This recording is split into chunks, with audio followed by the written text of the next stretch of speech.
ሰማዩ የሰላም ጣራ መሆኑ አብቅቷል። ይልቁንም የሞት መልእክተኞች በቅጽበት የሚመላለሱበት የፍርሃት አውራ ጎዳና ሆኗል። ዓለም ቀድሞ ታውቆ የነበረው የባሩድ ኃይል ወይም የቀዝቃዛው ጦርነት የኒውክለር ማስፈራሪያ ዘመን አልፎ ዛሬ አዲስና እጅግ አስፈሪ የሆኑ የሰማይ አማልክት መብረቅ ጨብጠው የተፋጠጡበት ዘመን ላይ ደርሰናል። የሰው ልጅ የጥፋት ጥበብ ጣሪያው ላይ የደረሰ ይመስላል።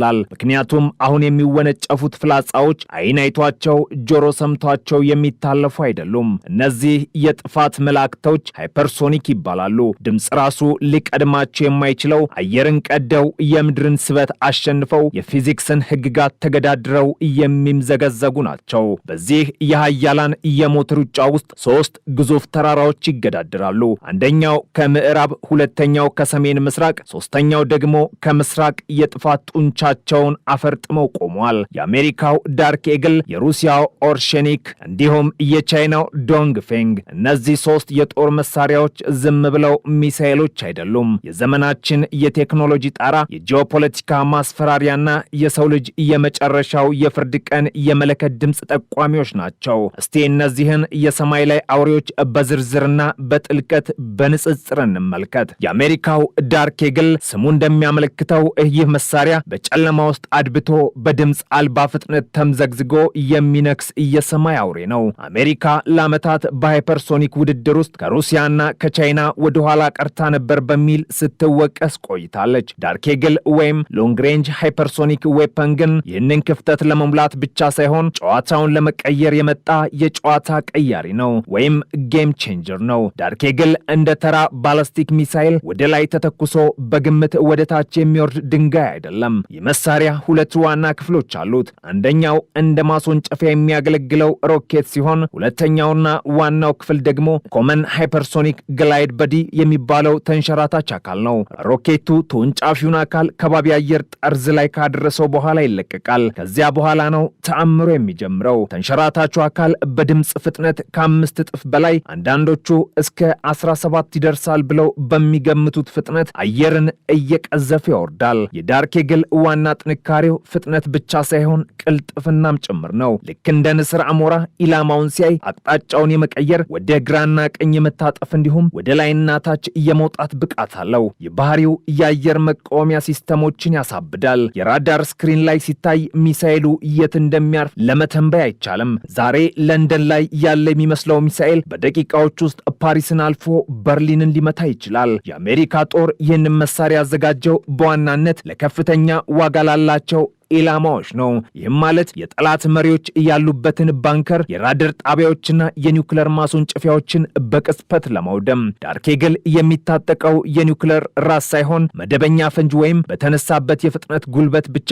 ኢላማውን ድራሹን የሚያጠፋ ቴክኖሎጂ ነው። ከ2700 ኪሎ ሜትር በላይ ይምዘገዘጋል። ይህ መሳሪያ በምድር ላይ ካሉ ተንቀሳቃሽ ማስወንጨፊያዎች ስለሚተኮስ ጠላት መቼና ከየት እንደሚተኮስ ለማወቅ ይቸገራል። አሜሪካ ይህንን ንስር ያዘጋጀችው ሩሲያና ቻይና የፈጠሩትን የማይደፈር ክልል ለመስበር ነው። ኦርሼኒክ የሚለው ስም በሩሲያኛ የሐዘልነት ዛፍ እንደማለት ነው። ስሙ ለስላሳ ቢመስልም ተግባሩ ግን ሲኦልን ወደ ምድር ማምጣት ነው። በቅርቡ በዩክሬን ጦርነት ላይ በዴኔፕሮ ከተማ በድንገት ብቅ ያለውና ዓለምን ያስደነገጠው ይህ ሚሳኤል ሩሲያ በሃይፐርሶኒክ ቴክኖሎጂ ያላትን የመሪነት ሚና ያረጋገጠበት ክስተት ነበር። ኦርሼኒክ ከዳርክ ኤግል የሚለየው ባወቃቀሩ ነው። ይህ የመካከለኛ ርቀት ተወንጫፊ ሲሆን አደገኛነቱ የሚመነጨውም መልቲፕል ኢንዲፔንደንት ሬንትሪ ቬሂክልስ የተሰኘው ቴክኖሎጂ ስላለው ነው። ይህ ማለት አንድ ሚሳኤል ወደ ሰማይ ከተተኮሰ በኋላ ወደ ታች ሲመለስ ለ6 ወይም ከዚያ በላይ ለሚሆኑ የብረት ዝናቦች ይከፈላል። ልክ እንደ ርችት ተበትነው፣ ነገር ግን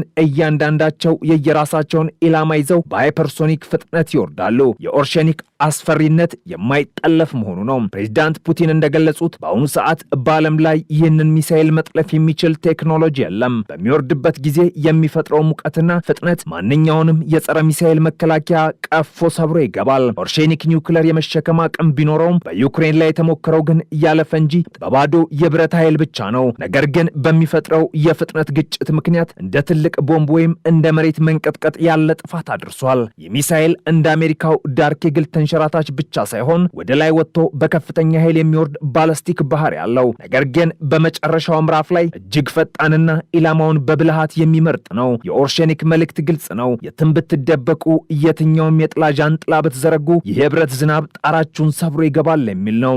የምስራቁ ኃይለኛው ነፋስ የቻይናው ዶንግፌንግ 27 ከምስራቅ በኩል የሚነፍሰው ነፋስ ደግሞ ሌላ ታሪክ አለው። ቻይናውያን በሚሳኤል ቴክኖሎጂ በተለይም አሜሪካን በፓሲፊክ ውቅያኖስ ላይ ለመገዳደር በሰሩት ስራ ብዙ ርቀት ተጉዘዋል። ይህ ከዳርክ ኤግልና ከኦርሼኒክ ጋር የሚወዳደረውና አንዳንዴም የሚበልጠው ሚሳኤል ዲኤፍ ወይም በቅጽል ስሙ የሃዋይ ኤክስፕረስ ነው። ዶንግፌንግ ማለት የምስራቅ ነፋስ ማለት ነው። ዲኤፍ 27 የቻይና የሃይፐርሶኒክ ግላይድ ቬክል ቴክኖሎጂ ውጤት ነው። የአሜሪካ ጦር ሪፖርቶች እንደሚያመለክቱት ይህ ሚሳኤል ከ5000 እስከ 8000 ኪሎ ሜትር መጓዝ ይችላል። ይህ ማለት ከቻይና ምድር ተነስቶ በፓሲፊክ ውቅያኖስ መሃል ያለውን የአሜሪካን የጓም ጦር ሰፈር አልፎ ሃዋይን የመምታት አቅም አለው። የዲኤፍ 27 ወይም ዶንግፌንግ 27 ልዩ ባህሪው የሚንቀሳቀሱ ኢላማዎችን በተለይም የአውሮፕላን ተሸካሚ መርከቦችን የማደን ብቃቱ ነው። የአሜሪካው ዳርክ ኤግል ቋሚ ኢላማዎችን ወይም የማይንቀሳቀሱትን ለመምታት የተሻለ ሲሆን የቻይናው ሚሳኤል ግን በውቅያኖስ ላይ የሚንሳፈፉ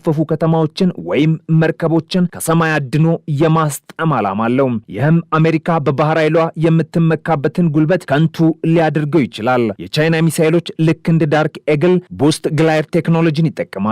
ከባቢ አየርን እየላሱ ልክ እንደ ድንጋይ ውሃ ላይ ሲወረወር እንደሚፈናጠረው አይነት አካሄድ እየሄዱ ኢላማቸውን ይፈልጋሉ። እነዚህን ሶስት የሞት መልእክተኞች ስናወዳድራቸው ልዩነታቸው በፍጥነት ብቻ ሳይሆን የተሰጣቸው ተልእኮና ፍልስፍናም ላይ ነው። ዳርክ ኤግል የሚያተኩረው ትክክለኛነትና የቀዶ ጥገና ጥቃት ላይ ነው፣ ወይም ሰርጂካል ስትራይክ ነው። ዓላማው የጠላት አይን ወይም ራዳርና አንጎልን ማጥፋት ነው። አሜሪካ እስካሁን ይህንን መሳሪያ ለኒውክለር ሳይሆን ለመደበኛ ጦርነት አያዘጋጀችው። ኦርሼኒክ ወይም የሩሲያው ሚሳኤል የሚያተኩረው ጉልበትና የስነ ልቦና ጫላይ ነው። ብዙ ራሶች ተሸክሞ መውረዱ ጠላትን ግራ ከማጋባት አልፎ በተመታው አካባቢ የምጽአት ቀን ስሜት ይፈጥራል። ኒውክለር የመሸከም አቅሙ ደግሞ አትንኩኝ የሚል የማስጠንቀቂያ ደውል ነው። ዲኤፍ 27 ወይም ዶንግፌንግ የሚያተኩረው ክልልን መከላከል ላይ ነው። ዋና ዓላማው ጠላት ወደ ግዛቴ እንዳይጠጋ ማድረግ ነው። ባህርን እንደ ግድግዳ የሚጠቀምበት ስልት አለው። ሶስቱም ሚሳኤሎች አንድ የጋራ ባህሪም አላቸው። የፕላዝማ ሽፋን ነው። ሚሳኤሎቹ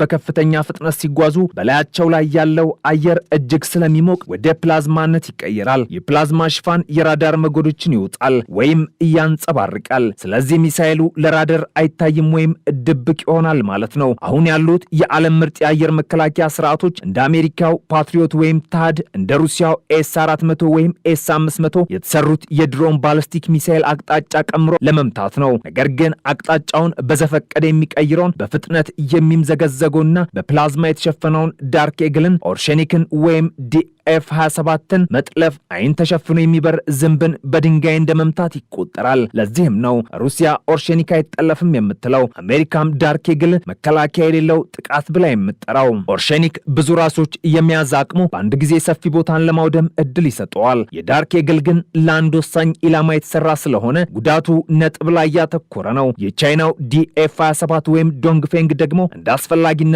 ሁለቱንም ሊያደርግ ይችላል። በተለይ መርከቦችን ከመታ የጉዳት መጠኑ በገንዘብና በሰው ሕይወት እጅግ ከፍተኛ ነው። ዓለም በጠርዝ ላይ ቆማለች።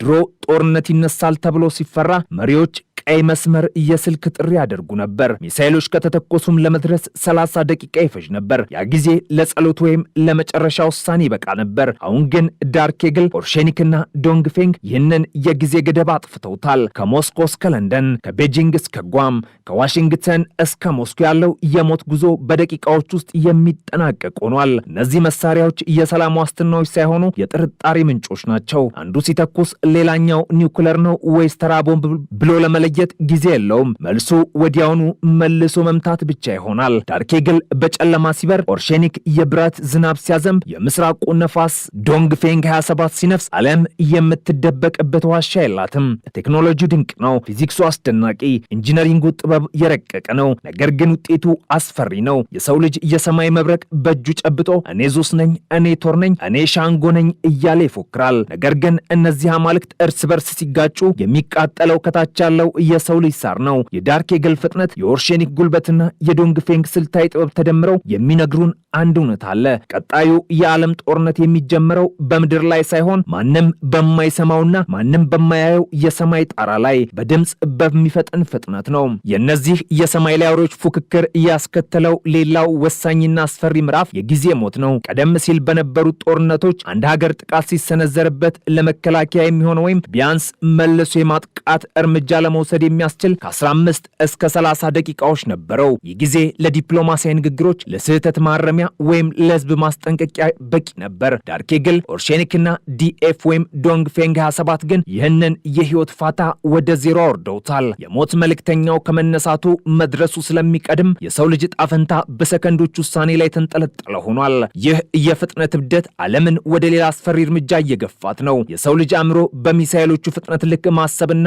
መወሰን ስለማይችል የመከላከልና የመልሶ ማጥቃት ውሳኔን ለአርቲፊሻል ኢንተሊጀንስ ለመስጠት እየተገደደ ነው። ማሽኖች የራዳር መረጃን ተመልክተው የመጣው ሚሳኤል ኒውክለር መሆኑን ወይም አለመሆኑን ገምተው በሰከንዶች ውስጥ የመልሶ ማጥቃት ቁልፍን የሚጫኑበት ዘመን እውነት እየሆነ ነው። የሰው ልጅ የገዛ ጠፈንታውን በራሱ እጅ በሰራው ቀዝቃዛ ኤሌክትሮኒክስ እጅ ላይ እየጣለ ነው። ይህ ደግሞ ተርሚኔተር በፊልም ያየነው የዓለም ፍጻሜ ወደ እውን ዓለም የሚጋብዝ ይመስላል። በሌላው በኩል መርስ ሲገኝ ማርከሻውም አብሮ እንደሚታሰበው ሁሉ ሀያላኑ ሀገራት ይህንን የማይጠለፍ የተባለ ቴክኖሎጂ የሚገዳደር ጋሻ ለመስራት በቢሊዮን ዶላሮች የሚቆጠር ገንዘብ እያፈሰሱ ነው። አሜሪካ ግላይድ ኢንተርሴፕተር የተሰኘ ፕሮጀክት በመቅረጽ ሚሳኤሉ ገና በሰማይ ላይ እየተንሸራተተ እያለ የሚያድን ሳተላይትና ሌዘር መሳሪያ ለመስራት እየተጣጣረች ነው። ቻይናም በበኩሏ ሰው ሰራሽ ፀሐይ የመሰለ ከፍተኛ ሙቀትና ጉልበት ያለው የኤሌክትሮማግኔቲክ መሳሪያ በመጠቀም የሚሳኤሎችን ኤሌክትሮኒክስ ለማቃጠል ሙከራ እያደረገች ነው።